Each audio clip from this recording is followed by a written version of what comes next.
Channel 3 is your back-to-school authority, and each day we're checking with leading school administrators from all around our state to see how the back-to-school plans are going. Today, Dr. Jeffrey Kitching is joining us.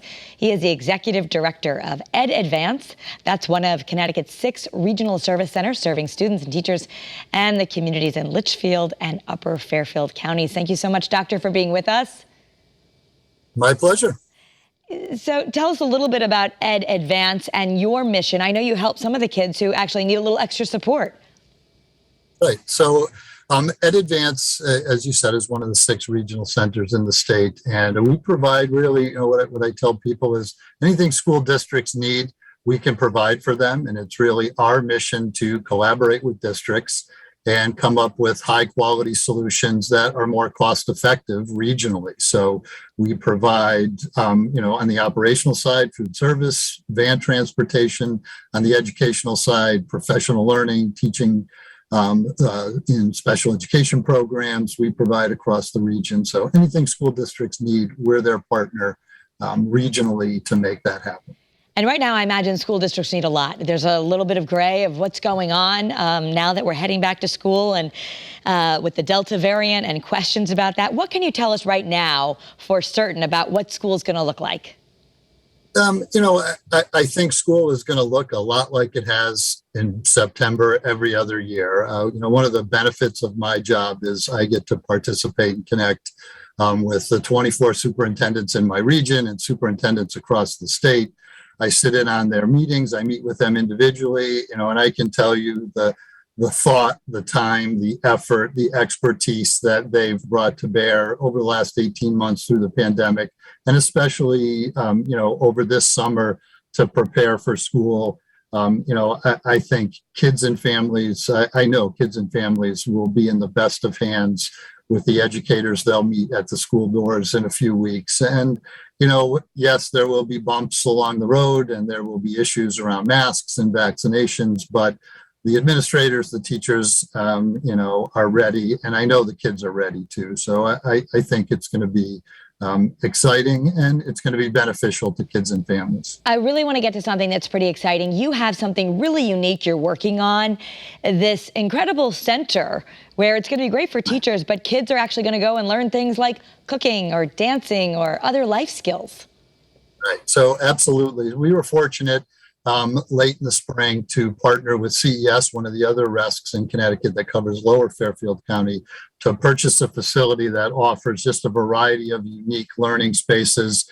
It has a black box theater for performing arts. It has a dance studio, 3D printing facilities, a commercial grade teaching kitchen, virtual reality equipment, coding equipment for computer technology. Over the summer, we had over 20 students participate right away in a performing arts camp. And we also provide a special education program for high school age students. And we moved that program into this facility in Bethel, Connecticut. It's called Workspace CT. We've had over 10 districts do their administrative planning retreats over the summer in the building because we also have a state-of-the-art professional learning component there. It was a private venture with a group of homeschool parents, and the leadership moved out of state, and they couldn't sustain it. And CES and EdAdvance were in the right place. So we see this as being a huge benefit to administrators, teachers, but most importantly to kids and families across Western Connecticut, with these learning opportunities that are truly designed to keep kids engaged, let them explore their interests in unique ways. We've hired some teaching staff now. So as you said, it's extremely exciting. We're looking forward to opening our doors full time, really more, beyond the school day, 6 days a week, 12 to 16 hours a day in evenings for this facility, and the sky's the limit. It really looks incredible. How great for that many students could take advantage of it. I think we have a map of, just to give people an idea, just how many people you're serving out there. Actually, we may not have it this time, but I know we're going to be doing more on your workspace center, so we can talk about that. But let me ask you this: since you serve the folks who often are on a 504 plan or an IEP, and this has been challenging for everyone, but especially for those kids who learn differently, do you foresee back to a little bit more normalcy as far as you know right now, and the supports that they get? Because hybrid, I think, was really tough, especially for the kids who had some of those learning challenges. Right.